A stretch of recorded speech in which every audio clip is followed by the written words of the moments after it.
20 ملک ایک طرف ہے، لیکن ایک مجاہد تھا، صدام، گھٹنے ٹیکنے پڑے۔ یہ اور بات ہے کہ گھر ہی میں اگر کوئی معاملہ نکل جائے تو گھر کا بیدی لنکا ڈھابے والی بات ہے، دوسرے معاملات میں آپ دیکھ لیں، لیکن بہادری اور جرات کا معاملہ یہ ہے کہ جب پھانسی کی سزا سنائی گئی تو لوگ رنجیدہ ہوتے ہیں، افسردہ ہوتے ہیں، غمگین ہوتے ہیں، اشکبار ہوتے ہیں،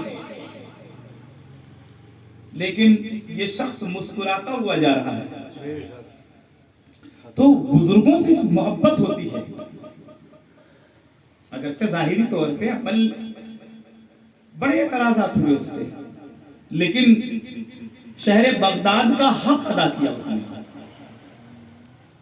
آج فلسطین اور اسرائیل اور کی جو لڑائی چل رہی ہے، اکثر لوگوں کو یاد آ رہی ہے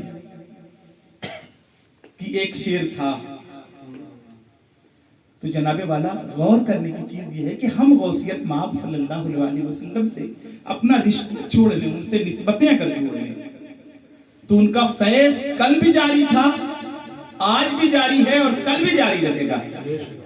ان سے جڑ جانے کی ضرورت ہے۔ حاجت آپ دیکھیں نا، کس کی حاجت، کسی کی حاجت ضرورت پڑ رہی ہے تو حاجت پوری کرنے کا معاملہ یہ ہے کہ اگر چور اپنی حاجت کے لیے آیا تو اس کی حاجت اتنی پوری کی کہ ابدال بنایا، ضرورت مند کپڑا لے کر آیا، اس کی حاجت پوری کر دی، اور زمانے کو دکھا دیا کہ یہ اس کی حاجت تھی اور سطر پوشی میری حاجت تھی،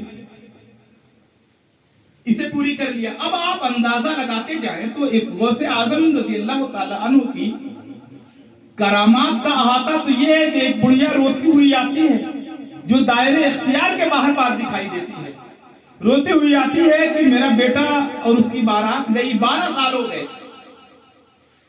ابھی واپس نہیں آئی۔ آپ اندازہ لگائیں، دریا میں ڈوب جانے والا،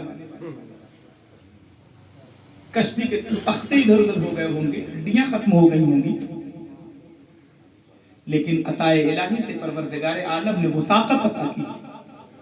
حاجت مند آئی تو حاجت براری کے لیے انہوں نے ہاتھ مسلح کے نیچے کیا ہے، اور کچھ دیر کے بعد معلوم یہ ہوا کہ کشتی دریا سے تیرتی ہوئی باہر آتی ہے اور باراتی گھر تک آتے ہیں۔ اب آپ اندازہ لگائیں کہ ولایت میں ابھی تو غوث اعظم کا ثانی نہیں، تلاش کرنا مشکل ہو رہا ہے، ثانی نہیں ملتا۔ اگر ہم ان کے اوپر جائیں، امام الاولیاء حضرت علی کا ثانی ڈھونڈنا کہاں، جب ان کا نہیں تو ان کا ڈھونڈنا کتنا مشکل ہوگا، اور پھر امام الانبیاء تک تو ابھی تو انسانی بشری پیکر میں، انسانی لبادے میں پروردگار عالم نے اپنے محبوبین کو وہ طاقت و قدرت عطا کی ہے کہ اس کا احاطہ نہیں کھینچا جا سکتا۔ مقام اس قدر بلند ہے کہ اس کا اندازہ نہیں ہے، اور آج بھی روئے زمین پر یا غوث المدد کہہ کے ہم بڑے بڑے مارکے حل کر لیتے ہیں۔ اب ایک سوال ہوتا ہے کہ ان سے حاجتیں مانگنا، جناب والا ان سے حاجتیں مانگنا کا مطلب یہ ہے، آج تک کوئی یہ نہیں کہتا کہ بیمار پڑ گئے تو مسجد میں جاؤ، مصلی بچھاؤ، تسبیح لے کے بیٹھو، شفا اللہ دینے والا ہے۔ بس بزرگوں کے آستانے پہ جانے ہی بھی شرک دکھائی دے رہا ہے۔ اگر اللہ کے علاوہ غیر اللہ، تو ڈاکٹر کو کیا اللہ سمجھ رکھا ہے؟ حالت سیریس ہو، آپ ہاسپٹل لے کے جا رہے ہیں، مسجد میں لے کے جاؤ بھائی۔ آپ کی توحید اس بات کی اجازت نہیں دیتی نا کہ غیر خدا سے آپ مدد نہ مانگیں۔ تو کینسر ہوا، ہارٹ اٹیک کا دورہ پڑا، برین ہیمریج ہو گیا، حالت سیریس ہو گئی، آپ مسجد میں لے کے جائیں اور کہیں بارگاہ ربی تنہائی میں پروردگار تیری بارگاہ میں لے آیا. کیا یہ ہمارے عقیدے سے ہٹ کے نہیں ہے؟ بالکل ہے کہ شفا تو پروردگار کو، لیکن نہیں، پروردگار عالم نے ایک ذریعہ بنایا ہے. اب اگر کوئی شخص ڈاکٹر سے جا کے اپنی شکایت کر رہا ہے تو کیا ڈاکٹر شفا دے گا؟ نہیں، ڈاکٹر دوا دے گا. اور ڈاکٹر کی دوا پہ اگر فائدہ حاصل ہو جاتا ہے اور اگر وہ کہتا ہے کہ ارے یار فلاں صاحب کے وہاں گیا تو بڑا فائدہ ہو گیا، شرک کا فتویٰ لگاؤ گے؟ کہیں کسی دارالفتہ سے آپ کو یہ فتویٰ ملے گا؟ ایک صاحب زیادہ سیریس تھے، انہوں نے ایک ڈاکٹر کا علاج کیا اور ڈاکٹر کے علاج کے بعد جب وہ آیا تو کہنے لگا کہ نہیں فلاں صاحب کے وہاں میں گیا، الحمدللہ بڑا فائدہ حاصل ہو گیا. تو اس پہ کیا حکم شرع ہے؟ تمام دارالفتہ سے، بند دارالفتہ سے بھی اور کھلے دارالفتہ سے بھی، ہر جگہ سے یہ آ جائے گا نہیں اس میں کوئی شرک کا پہلو نہیں ہے. اس لیے کہ اس کا ہرگز یہ مقصد نہیں ہے کہ وہ شفا دے دیا ہے، پس پردہ اس کا عقیدہ تو ہر حال میں اگر کلمہ گو ہے تو اس کا عقیدہ یہی ہوگا کہ شفا اللہ نے دیا ہے. اچھا، یہاں اس کا عقیدہ یہ ہے، وہ مومن ہے، کافر ہے، مرتد ہے، کوئی بھی ڈاکٹر ہے، کسی کے وہاں بھی گیا، وہاں تو آپ نے عقیدہ نکال دیا. ایک کو اللہ کا ولی سمجھ کے جا رہے ہیں، ولی اللہ کہہ کے جا رہے ہیں، تو پھر اللہ کیوں سمجھتے ہیں؟ پھر یہ عقیدہ کہاں سے آ جاتا ہے؟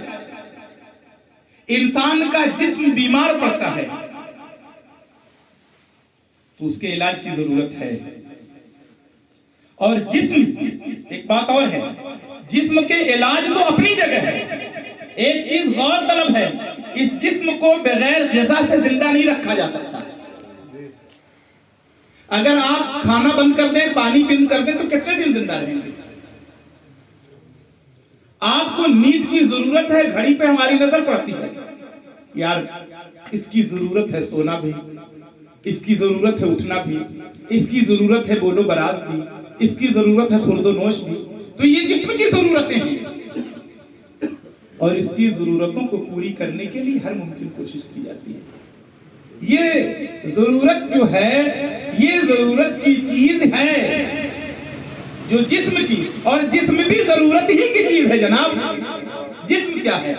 روح کی ضرورت کی چیز ہے. روح کو اسی جسم کے اندر رکھا گیا. روح تو امر اللہ ہے، اسے تو فنا نہیں، اسے تو نقل مکانی کرنا ہے.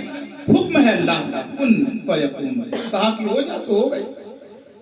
عالم ارواح میں ہے، عالم ارواح سے منتقل ہوتی شکم مادر کی طرف، شکم مادر سے منتقل ہوتی ہے تو عالم دنیا کی طرف، عالم دنیا سے منتقل ہوتی ہے عالم برزخ کی طرف، عالم برزخ سے منتقل ہوگی جب ایک وقت آئے گا تو عالم حشر میں، عالم حشر میں جزا و سزا کے مراحل کے بعد جنت یا جہنم. اس کو کہاں ختم ہونا ہے؟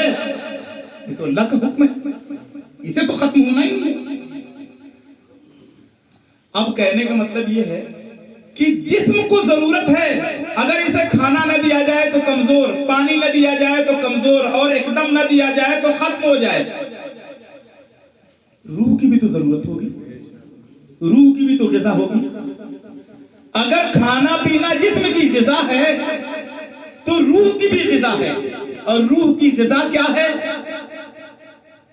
روح کی غذا کا انتظام پروردگار عالم نے عبادت کی شکل میں، اطاعت کی شکل میں، ذکر و اذکار کی شکل میں، یہ روح کی غذا ہے. اب آپ بتائیں کہ ہمارا جسم تو بظاہر کھانے پینے کے بغیر کمزور ہو کر ختم ہونے کے کگار پہ آ جائے گا، ہم نہ کھائیں تو. اب روح کو بغیر غذا کے رکھ رہے ہیں، روح کو بغیر غذا کے رکھ رہے ہیں، تو پھر جب بغیر غذا کے اس روح کو رکھیں گے تو یہ روح نہیں مردہ ہوگی. اور جناب موت اور حیات کا فلسفہ یہ آنے جانے والے سانسوں پر ڈیپینڈ نہیں ہے. نبی اکرم صلی اللہ علیہ وسلم نے فرمایا ہے میرے محبوب آپ مشقت میں نہ پڑیں، یہ مردے نہیں سننے والے. معیار کیا تھا مردے کا؟ وہ مردے کون تھے؟ نبی قبرستان میں جا کے کہہ رہے تھے آؤ اللہ کے دین کی دعوت دیتا ہوں. نہیں سننے والے نبی کس سے سنانے جا رہے تھے؟ وہ ابو جہل، ابو لہب، عتبہ و عتیبہ، مشرکین مکہ، کفاران قریش، یہود و نصارہ تو تھے جن پہ اللہ نے مہر لگا دی، چلتے پھرتے ہیں، کھاتے پیتے ہیں، اٹھتے بیٹھتے ہیں، شادی بیاہ کرتے ہیں۔ پروردگار عالم نے فرمایا یہ مردے نہیں سنتے۔ اچھا یہ مردے؟ دوسری طرف جب اسلام کی حقانیت پہ شہید ہو گئے، سر تن سے جدا ہو چکا ہے، لاشا ٹھنڈا ہو چکا ہے، جسم دو ٹکڑے ہو چکا ہے، من و مٹی کے نیچے سپرد خاک کر دیا گیا ہے، قرآن کہتا ہے لا تقولوا لمن يقتل في سبيل الله اموات، جو اللہ کی راہ میں قتل کیے گئے انہیں مردہ نہ کہو، بل احیاء، بلکہ وہ زندہ ہیں، ولکن لا تشعرون، تمہیں شعور نہیں کہ پہچان سکو۔ اب آپ ذرا غور تو کریں، جسم سے روح کا کنیکشن ڈسکنیکٹ ہو گیا، من و مٹی کے نیچے سپرد کیا جا چکا ہے، ہماری محفل میں وہ نہیں ہے۔ اب قرآن اسے زندہ کہہ رہا ہے، تو سمجھ میں یہ بات آئی، چلتا ہوا بازار میں اگر ضمیر مردہ ہے تو وہ مردہ، سویا ہوا مزار میں روح زندہ ہے تو وہ زندہ۔ زندگی اور موت کا ہی فلسفہ ہے۔ چلتا ہوا بازار میں مردہ ہے، سویا ہوا مزار میں زندہ ہے۔ اب زندگی اور موت کے فلسفے کو ہم اس سے سمجھ سکتے ہیں۔ اس وجہ سے جناب غوثیت معاب میں جو ہم خراج عقیدت پیش کرتے ہیں، اس بنیاد پہ کہ پروردگار عالم نے اپنی بارگاہ میں جنہیں محبوب اور مقبول کر لیا انہیں زندگی عطا کر دی، اور ایسی زندگی عطا فرمائی، ایسی زندگی عطا فرمائی کہ ان کے نام کو بھی جانتے ہیں، ان کے کام کو بھی جانتے ہیں، ان کی تاریخ وصال کو بھی جانتے ہیں، ان کے جائے مزار کو بھی جانتے ہیں، ان کے آباء و اجداد کو بھی جانتے ہیں، ان کے خاندان کو بھی جانتے ہیں۔